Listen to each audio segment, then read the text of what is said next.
যেই চক্ষু মাওলার ভয় কাঁদবে ওই চক্ষুর জন্য জাহান্নামের আগুন হারাম হইয়া যাবে। আল্লাহ রসুল বলেন, লা ইয়ালিজুন নারা মান বাকা মিন খাশিয়াতিল্লাহ হাত্তা ইয়াউদাল লাবানু ফিদ দারএ। যেই চক্ষু আমার মাওলার ভয় কাঁদবে ওই চক্ষু জাহান্নামে দাও এরকম অসম্ভব হবে। যেরকম গাভীর বান্দার থেকে দুধ দোহাইয়া ওই বান্দের ভিতরে ঢুকানো যেরকম অসম্ভব, আল্লাহর বান্দা বান্দিকে এরকম জাহান্নামে দেওয়া এরকম অসম্ভব। এই আল্লাহর বান্দারা আমি বলিনি, আল্লাহ রসুল বলছেন, আমি শুনাইতেছি। আল্লাহর হাবিব বলেন, ইবকু ইবকু ফা ইল্লাম তাবকু ফাতাবাকু। হে আমার উম্মতরা, কান্দ কান্দ, কান্না না আসলে কান্নার ভান ধরো। আল্লাহ রাব্বুল আলামিন কোরআনুল কারীমের ভিতরে বলেন, ফালিয়াদহাকু কালিলা ওয়ালিয়াবকু কাসীরা। হে আমার বান্দা বান্দিরা, বেশি বেশি পরিমাণে কাঁদো, কম কম হাসো। কিয়ামতের ময়দান জাহান্নাম ফেরেশতারা ধইরা রাখতে পারে না। আল্লাহ নবী সাল্লাল্লাহু আলাইহি ওয়াসাল্লাম সেজদায় পড়ে কান্দে, হে আমার মালিক, তোমার ইজ্জতের জালালের কসম খাই আমি বলছি, আজকে যদি জাহান্নাম আমার একটা উম্মতকে খাইয়া ফেলে, আমি রাসূল তোমার বেহেশতে যাব না। আল্লাহ রাব্বুল আলামিন বলে, হাবিব গো, মাথা উঠান, এই পানি নিয়ে জাহান্নামের দিকে ছিটানি মারেন। যখন পানি নিয়ে জাহান্নামের দিকে ছিটানি মারবে, জাহান্নাম কেত কেত কইরা পিছনে দৌড় মারবে। আল্লাহ হাবিব সাল্লাল্লাহু আলাইহি ওয়াসাল্লাম আশ্চর্য হইয়া বলবেন, রব্বুল আলামিন, এত ফেরেশতা জাহান্নামকে ধইরা রাখতে পারে না, এ কোন কুদরতি পানি, যেই পানি দেওয়ার সঙ্গে সঙ্গে জাহান্নাম কেত কেত করে পিছনের দিকে দৌড় মারলো। আল্লাহ রাব্বুল আলামিন বলে, হাবিব গো, এ কোনো কুদরতি পানি না, এ হলো আমার বান্দা বান্দি আপনার উম্মতেরা দুনিয়া থাকা অবস্থায় যারা এই জাহান্নামের ভয়, আমার আযাব ও গজবের ভয়, দুই চোখের পানি সেইরা কাইদা আমার কাছে মাপ চাইছে, ওই চোখের পানি হলো এই পানি। আল্লাহর বান্দারা, পর্দালে মা বোনেরা, এক শ্রেণীর বর্তমানে বক্তা এক ওয়াইজিন বের হইল, আরে শুধু বয়ানের ভিতরে মানুষকে হাসায়, বলেন নাউযুবিল্লাহ। বাজান কহকা হাসি অর্থাৎ বড় জোরে শব্দ করে আসলে হারাম কবিরা গুনাহ হয়। আল্লাহ নবী সাল্লাল্লাহু আলাইহি ওয়াসাল্লাম তার জীবনে একবারও জোরে উল্লেখ কইরা শব্দ কইরা কহকা হাসি জীবনে একবারও হাসেন নাই। তিনি বেশি সময় মিসকি হাসতেন, অনেক সময় একটু বেশি হাসলে দহেক সামনের দুই একটা দাঁতের মাথা দেখা যাইত। কারণ কি, আল্লাহর হাবিবের ইতিহাস পড়লে দেখবেন, আল্লাহর হাবিব সাল্লাল্লাহু আলাইহি ওয়াসাল্লাম অনেক সময় এমনভাবে কাঁদতেন, কান্নাহু তল্লুন, মনে হয় যেন হালকা বৃষ্টি পড়তেছে।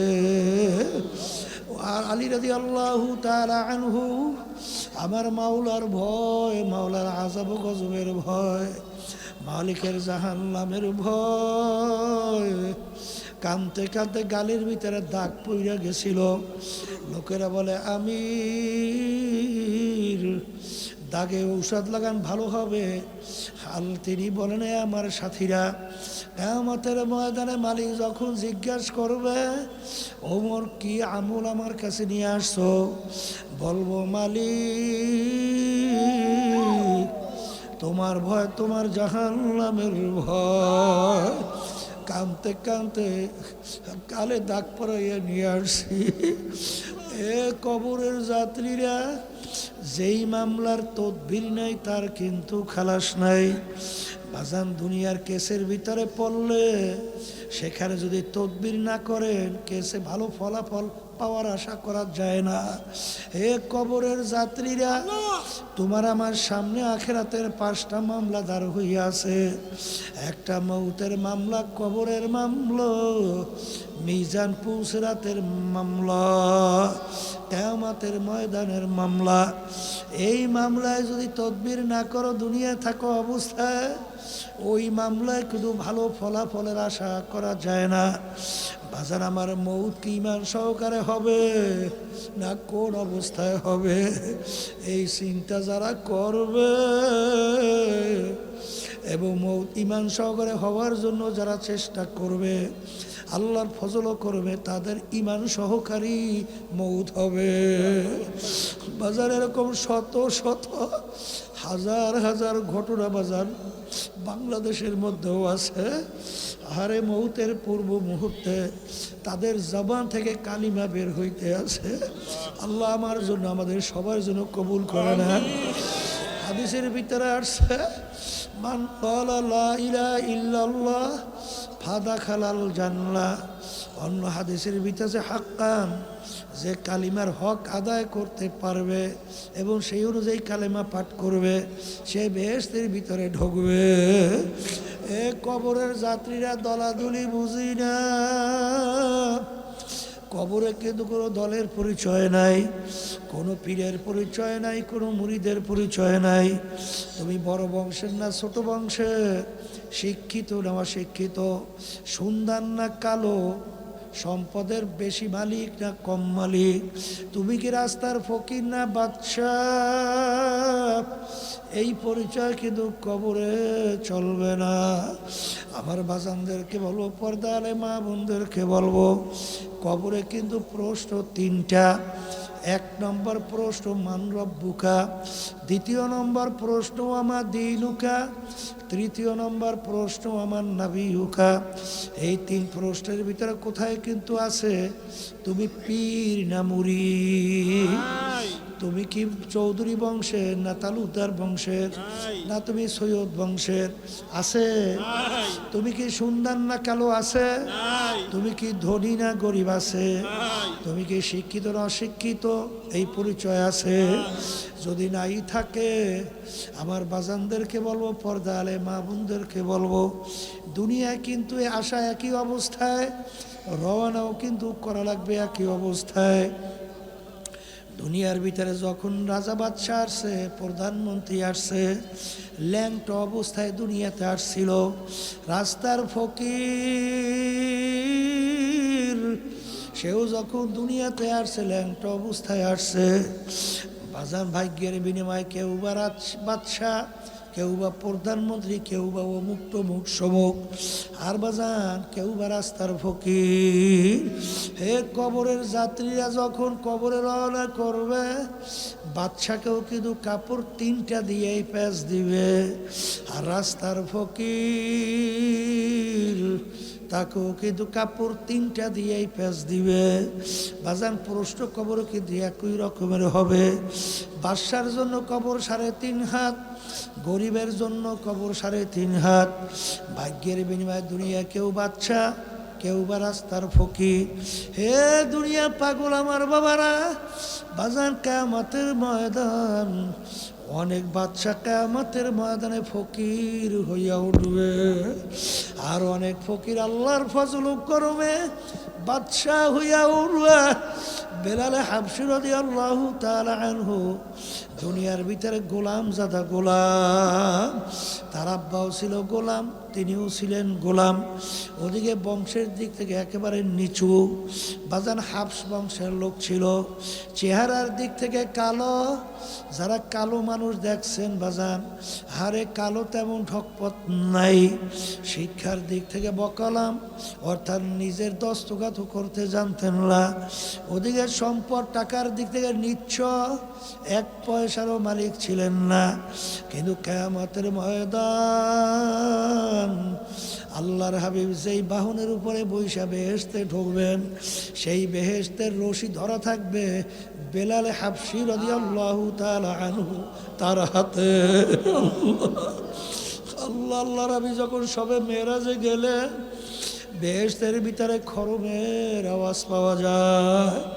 আল্লাহ রাবি জিজ্ঞাসা করে, ভাই জিবরাইল, বেহেশতের ভিতরে কিসের খরমের আওয়াজ? আল্লাহ জিবরাইল আলাইহিস সালাম বলে, আল্লাহর রাসূল, আপনার বেলালের খরমের আওয়াজ শোনা যায়। রাহ গয়া রসমে আজা রূহে বেলালি না রহি, ফলসফা তো রহ গয়া হ্যায় লেকিন তলকিন গজ্জালি না রহি। এ কবরের যাত্রীরা, হে পর্দার আড়ালের মা বোনেরা, কোন দুনিয়ার পিছনে পড়লাম, কোন ক্ষমতার পিছনে পড়লাম, কোন সম্পদের পিছনে পড়লাম? বাজান একটু চিন্তা করো, চক্ষু বন্ধ করো, একটু মুরাকাবা করো, দেখবা সব ফাঁকি আর ফাঁকি। আমার আব্বাজান রহমাতুল্লাহি আলাইহি উদাহরণ দিয়া বলেন, ডাকাতের দলের সরদার, ডাকাতের দলের সরদারের কত পাওয়ার। বাজানোর দলীয় লোক অন্যায় করে অনেক সময় গুলি কইরা মাইরা ফেলায়, কত ধরনের মারে অত্যাচার করে, শাস্তি দেয়। ওর মাতুব্বারি সরদারি কতক্ষণ? পুলিশের হাতে অ্যারেস্ট হওয়ার আগ পর্যন্ত। যখন পুলিশের হাতে অ্যারেস্ট হইয়া যাবে, বুট দিয়া যখন ওকে পারাবে, হাড্ডি গুড্ডি ভাঙবে, কোথায় যাবে ওর সরদারগিরি, কোথায় যাইবে ওর সারগিরি?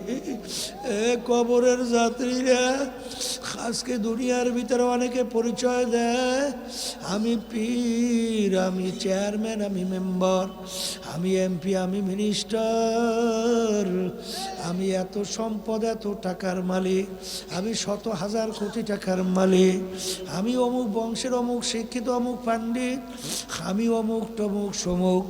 এই পরিচয় কয়দিন, যে কয়দিন চক্ষু দুনিয়াতে খোলা থাকবে। আজরাইল সালাতু সালাম সবাই পিছনে হাত পাইতে অপেক্ষা আছে। আমার মালিক যখন বলবে আজরাইল ধর, ওই অবস্থায় যদি থাবা মাইরে বসে বাজান, তখন তুমি দেখতে পারবা তুমি আসলে অমুক টমুক সমুক না, খোদা না খাস্তা জাহান্নামের একজন কয়েদি। এই জন্য আমার বাজানদেরকে বলবা, যেই মামলার তদবির নাই তার কিন্তু খালাস নাই। এই জন্য আল্লাহর ইতিহাস পড়লে দেখবেন, আমার দাদাজান রহমাতুল্লাহি আলাইহি কথা শুনছি বাজান, ইন্তেকালের আগে আগে চোখের উপরে বৈশা, পাশেই কবরস্থান, তাকাইয়া তাকাইয়া পোলাপানের মতো আউ আউ করিয়া চিল্লাইয়া কান্দে, দুই চোখ দেয়া বাইয়া বাইয়া টপ টপ কইরা পানি পড়ে।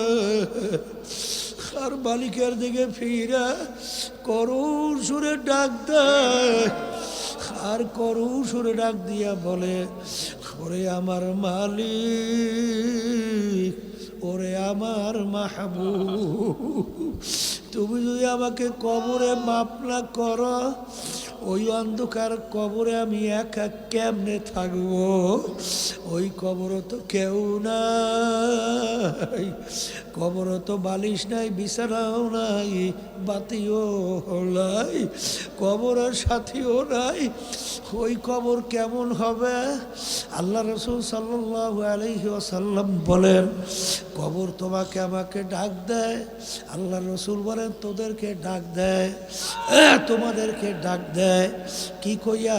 আব্দুল করিম, হে রেজাউল করিম, হে রহিমা খাতুন, আনা বাইতুল ওয়াহদা, আনা বাইতুল জুলমা, আনা বাইতুল জুর। আমি একাকির ঘর, আমি পোকা মাকুরের ঘর। ওই কবরের ভিতরে একা কেমনে থাকবা বাজার? ওই কবরে যদি আমার মালিক আপন না হয়, ওই কবরে তোমার আমার উপায় নাই, হাসরে উপায় নাই, মিজান পুলসরাতের উপায় নাই। ওই কবরের চিন্তা আল্লাহর ওলিদের ইতিহাস পড়লে দেখবা আমাদের এই তরিকার মুরব্বী রশিদ আহমদ গঙ্গি রহমাতুল্লাহ আলাইহি তিনি কাঁদতে কাঁদতে বুড়া বয়সে অন্ধ হইয়া গেছিল। এ আমার মালিক, তুমি যে জাহান্নামের ঘোষণা দিছ রে মালিক, আরে তোমার হাবিব যে জাহান্নামের বিবরণ দিছে, ওই এক সেকেন্ডের আযাব সহ্য করার দুনিয়ার কোনো মানুষের নাই। এ আমার মালিক, দয়াময় করে তুমি আমাকে মাফ কইরা দাও। কাঁদতে কাঁদতে বাজান বুড়া বয়সে অন্ধ হয়ে গেছিল। লোকেরা বলে হুজুর অপারেশন করেন চক্ষু ভালো হবে।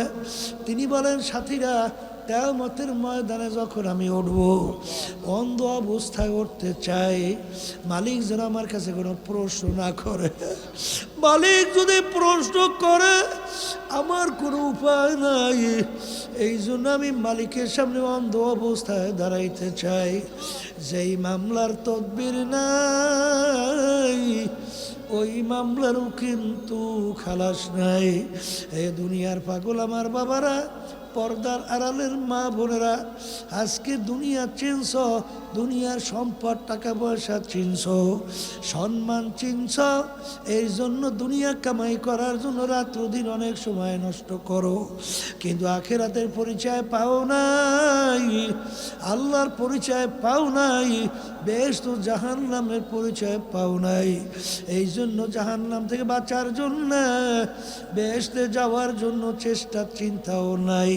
কিন্তু মনে রাখো, যেই মামলার চেষ্টা তদবির নাই, ওই মামলারও কিন্তু খালাস নাই। এই জন্য আমার বাজানদেরকে বলবো, পর্দা আলে মা বোনদেরকে বলবো, বাজান দুনিয়ার যে কোনো কাজের ভিতরে নির্ধারিত সময় থাকে, তারিখ দেওয়া থাকে। তোমার আমার মৌতের কোনো তারিখও নাই, নির্ধারিত কোনো সময়ও নাই। কখন কোন সময় কিভাবে কে রওনা করব। আমার মালিক যখন মাহফিলে নিয়ে আসছে, মালিক বড় দয়ার মালিক, মালিক বড় মায়ার মালিক। যদি দুই চোখের পানি ছাইরা দেলটাকে ভাইঙ্গা যদি মালিককে ডাক দিতে পারো, আমার মালিক তোমার আমার জীবনের সব গুনাহ মাফ কইরা দিবেন। এই মাহফিলের শেষ দিন, শেষ বৈঠক, আল্লাহ আমাদেরকে সুস্থ সহি সালামতে রেখে বেহেশতের বাগানের মধ্যে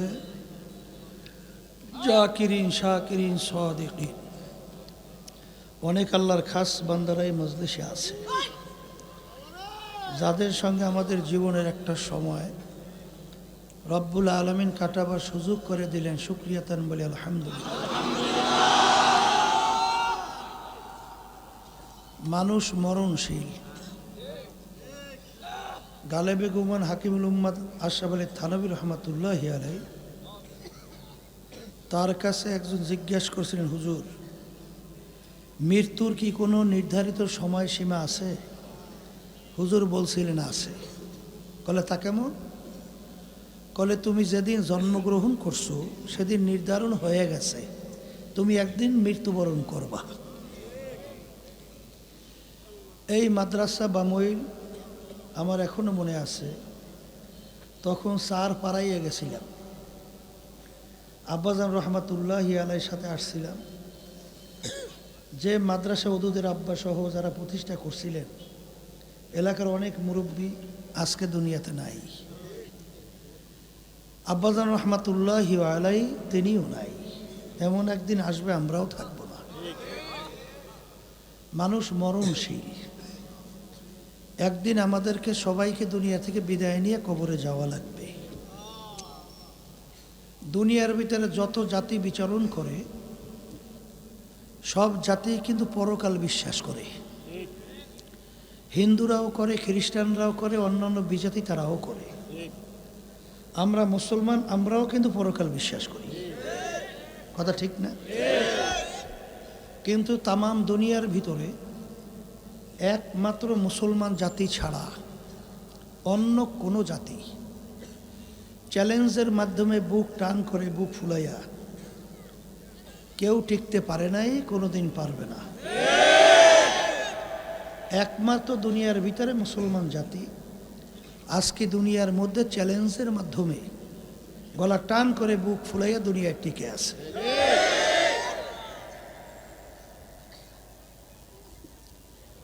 তা পরকাল আমরা বিশ্বাস করি, আর এই পরকালের সুখ শান্তি এবং পরকালের দুঃখ, এই সব কিছুই কামাই করার জায়গা হলো দুনিয়াতে। যারা চিরতরে পরকালের জিন্দেগিতে সুখে থাকতে চান, আমি যে আয়াত শরীফ আপনাদের সামনে তেলাওয়াত করেছি, আয়াতের ভিতর আল্লাহ রাব্বুল আলামিন বলেছেন, কিয়ামতের ময়দান আমি বান্দা বান্দির আমল নামা দাড়ি পাল্লায় দিয়ে ওজন দেব। যাদের নেকের পাল্লা ভারী হবে তাদের জন্য আমি এমন জায়গা বানায় রাখছি, যেই জায়গার নাম হলো বেহেশত। বেহেশতের ব্যাপারে আল্লাহ রাসূল সাল্লাল্লাহু আলাইহি ওয়াসাল্লাম বলছেন যে এত সুন্দর, এত আরামদায়ক, যা কেউ কোনোদিন দেখে নাই, চোখ দিয়া দেখে নাই। এমন সুন্দর যে কেউ কোনোদিন কানেও শোনে নাই যে এরকম সুন্দর হতে পারে, তার চেয়েও সুন্দর। আল্লাহ রাসূল সাল্লাল্লাহু আলাইহি ওয়াসাল্লাম বলেন, বেহেশত এমন সুন্দর জায়গা, আল্লাহ এত সুন্দরভাবে তৈরি করছেন যে কেউ কোনোদিন পরিকল্পনাও করতে পারে নাই যে এরকম সুন্দর হতে পারে, তার চেয়েও সুন্দর। আর কিয়ামতের ময়দান আল্লাহ রাব্বুল আলামিন আমলনামা যখন ওজন দেবেন, যাদের গুনার পাল্লা ভারী হবে, নেকের পাল্লা হালকা হবে, তাদের জন্য আল্লাহ রাব্বুল আলামিন এমন শাস্তির জায়গা তৈরি করছেন, যেই শাস্তির জায়গার নাম হলো জাহান্নাম। যেই জাহান্নামের ব্যাপারে আল্লাহ রাসূল সাল্লাল্লাহু আলাইহি ওয়াসাল্লাম বলছেন, এত ভয়ানক,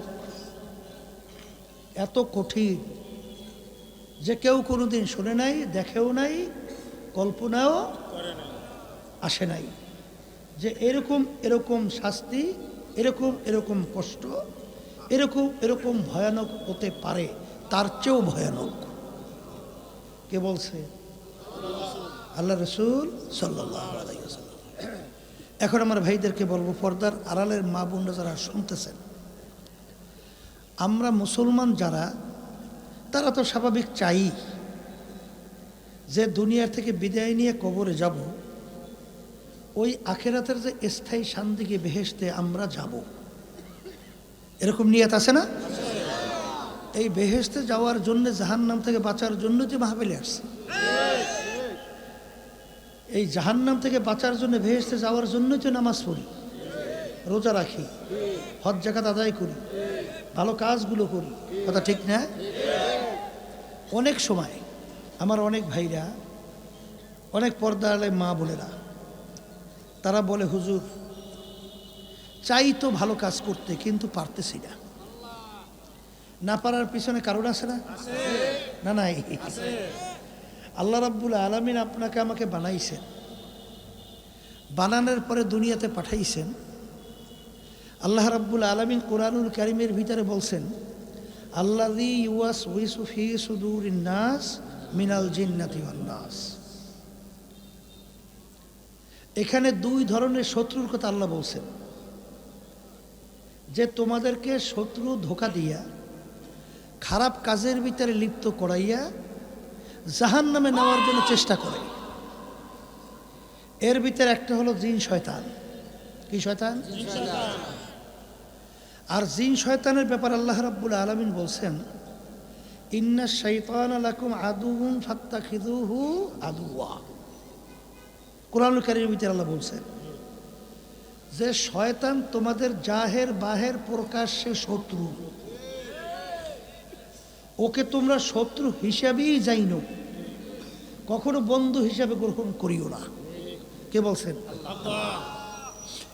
এখন জিন শয়তান আপনাকে আমাকে, কোরআন কারীম অন্য আয়াতে আল্লাহ বলছেন যে দুনিয়ার যে চাকচিক্যময় এইটা আপনার আমার সামনে ওইভাবে উপস্থাপন করে আপনার আমার মন দিলকে ওদিকে ঝুঁকায়। কে ঝুঁকায়? শয়তান। কে ঝুঁকায়? শয়তান। আপনার আমার মন দিল ওদিকে ঝুঁকে যায়। এখন ওই শয়তান থেকে আমাদের বাঁচা লাগবে, কথা ঠিক কিনা? আর একটা শত্রুর কথা বলছি, মানুষ শয়তান। আর একটা কি শয়তান? মানুষ শয়তান। এই মানুষ শয়তান কিন্তু আপনার স্ত্রী হতে পারে, আপনার ছেলে সন্তান হতে পারে, আপনার বাপও হতে পারে, আপনার বন্ধু বান্ধব হতে পারে, আপনার দলের নেতা নেত্রীরাও হতে পারে। তাহলে হুজুর তা কেমন? এক কথায় বুঝবেন যে আপনাকে গুনার ব্যাপারে উদ্বুদ্ধ করে, সে যে হোক না কেন, সেই হলো মানুষ শয়তান। সেদিন কে আর সর্বনাই মাহফিল শেষ হইল না? এক আল্লাহর বান্দা নতুন মনে হয় সর্বনাই আসছিল। সর্বনাই থেকে যাওয়ার পরে তার স্ত্রী তার দাড়ি ধরে সিরিয়ে বলাই, যেটা বলতেছে তুই সর্বনাই গেছো কেন, মানে দাড়ি রাখছো কেন? সে আমার কাছে মোবাইল করে কান্দে আর বলে, হুজুর আমি বলছি ধৈর্য ধরেন, আল্লাহ রাব্বুল আলামিন হেফাজত করবেন। যদিও নাকি তার স্ত্রী নেকের কাজে কি দেয়? বাধা দেয়। এ হলো মানুষ শয়তান। কি শয়তান? মানুষ শয়তান। আর একটা শত্রু আছে, নফসে আম্মারা শয়তান, যেটাকে নফসে আম্মারা বলা হয়। কুরআনুল কারীমের ভিতরে কিন্তু আছে, কথা ঠিক না? যেটাকে নফস বলা হয়। এখন শয়তান থাকে কোথায়? আল্লাহ রাসূল সাল্লাল্লাহু আলাইহি ওয়াসাল্লাম বলেন, প্রত্যেকটা বনি আদমের কলবের মধ্যে শয়তান মজবুত হইয়া বসে। আর শয়তানু জাসিবুন আলা কলবি বনি আদম। প্রত্যেকটা বনি আদমের কলবের ভিতরে শয়তান মজবুত হইয়া বৈশা করে কি? ওয়াসওয়াসা দেয়। ইউয়াসউইসু ফি সুদুরিন নাস। কি দেয়? কি ওয়াসওয়াসা দেয়? গুনার কাজ করাবার ব্যাপারে বিভিন্ন ধরনের বুদ্ধি পরামর্শ ধোঁকা দেয়, কথা ঠিক না? ঠিক। এখন শয়তান তো থাকে কলবের মধ্যে, ঠিক না? এখন আগে তো শয়তানকে কলব থেকে সরানো লাগবে। কি করা লাগবে? তা আপনি যদি লাঠি দিয়ে পিটাপিটি করেন, কলব থেকে শয়তান ভাগে? এই তরবারি দিয়ে যদি কোপাকুপি করেন, ভাগবে? তাহলে এই শয়তান কলব থেকে সরাইবেন কেমনে? আল্লাহ রাসূল সাল্লাল্লাহু আলাইহি ওয়াসাল্লাম বলেন, যেই আল্লাহর বান্দা বান্দিরা আমার উম্মতেরা আল্লাহর জিকির করে, কি করে? আল্লাহর জিকিরের মাধ্যমে শয়তান কলব থেকে সরিয়ে যায়। শয়তান কলব থেকে সরিয়ে যায়। এখন শয়তান যখন কলব থেকে সরে, তখন দেখবেন নফসে আম্মারা যে বলছিলাম যে আপনাকে আমাকে গুনাহ করাবার জন্য কি করে? আদেশ করে। এই নফস আম্মারা থাকে কিন্তু ভিতরে। কোথায় থাকে? মানুষের ভিতরে।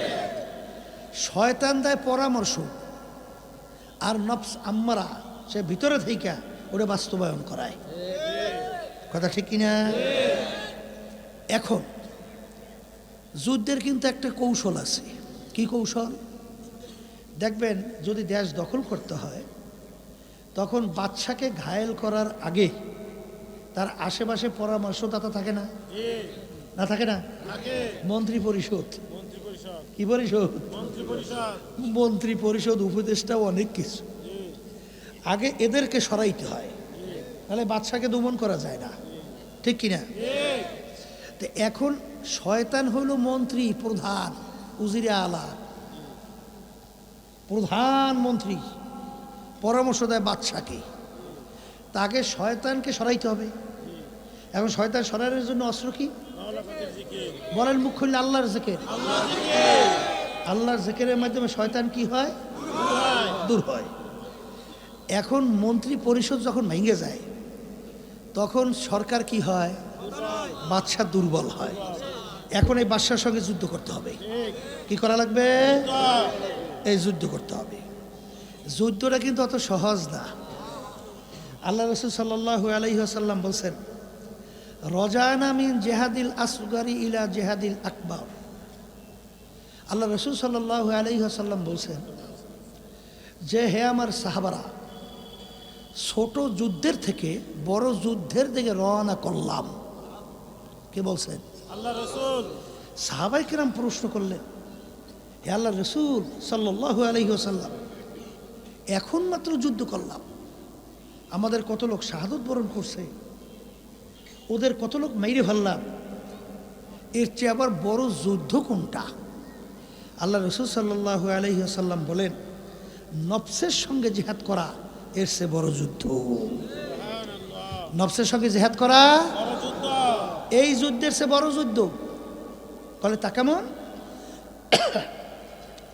বাহিরের শব্দ এত বাড়াইছে, মানুষ যে ঘরে করছে বাচ্চারা সুস্থ থাকবে তাও মনে হয় থাকতে দেবে না। মাঠের বাইরের শব্দ একরকমের করার চেষ্টা করে, মনে হয় যেন এক পদের লোক আছে, শব্দ কোনো মানুষ ওই শব্দে কোনো কান পাতা যায়, এত জোরে শব্দ বাড়ায়। তা সেই কথা বলতে চাইছিলাম, যুদ্ধ শুরু হয়েছে প্রকাশ্যে। আপনার যদি ঈমান থাকে, যদি দুনিয়া থেকে বিদায় হয়ে চলে যান, শহীদি দরজা পাবেন, বিনা হিসেবে বেহেশতে যাবেন। জেসেন না ঠকছেন? মরণ তো লাগবেই, আসতে বলে। এখন শহীদি দরজা পাইলে কোনো সুয়াল প্রশ্ন কিছু নাই, কথা বলে না। তাহলে যার যা আল্লাহ রাব্বুল আলামিন কিসমতে রাখছে সেইটাই তো হবে, কথা ঠিক কিনা? আচ্ছা, যুদ্ধ শুরু হয়েছে, একসময় শেষ হবে না চলতেই থাকবে? তাহলে শুরু আছে, শেষ।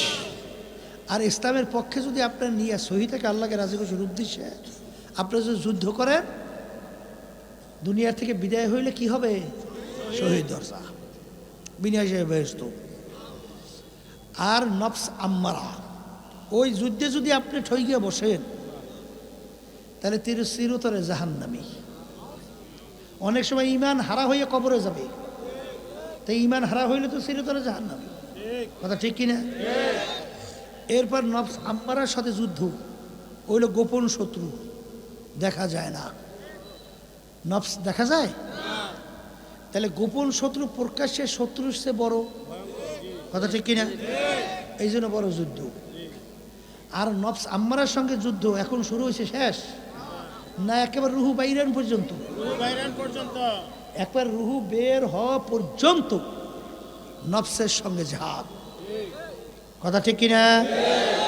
আল্লাহর ওলিরা জিহাদ করতে করতে এক পর্যায়ে ইন্তেকালের আগেও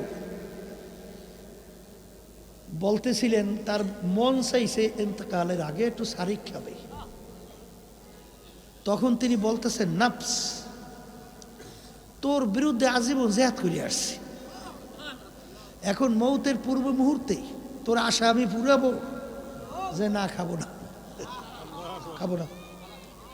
ওই সময় যুদ্ধ, তাহলে মৌত রুহ বের হওয়ার আগ পর্যন্ত কি? তাহলে যুদ্ধ বড়, আর গোপন শত্রু বড়, আর ওই যুদ্ধে ঠকলে জাহান্নাম, তাহলে সব দিক থেকে কি বড়, কথা ঠিক কিনা? এখন আমার ভাইদেরকে বলবো, পর্দার আড়ালের মা বোনরা যারা শুনতেছেন, এগুলা কিন্তু আমার কথা না, কোনো আলেমের কথা না, কোনো মুফতি মুহাদ্দিসের কথা না। আল্লাহ রাসূল সাল্লাল্লাহু আলাইহি ওয়াসাল্লাম বলছেন, আমরা শুনাইতেছি। কে মানবেন না মানবেন সেটা তো আমাদের ব্যাপার না, এটা তো বোঝাপড়া করবেন আল্লাহর সঙ্গে, কথা ঠিক কিনা? তাহলে এখন নফসের সঙ্গে জিহাদ করা লাগবে না? আচ্ছা,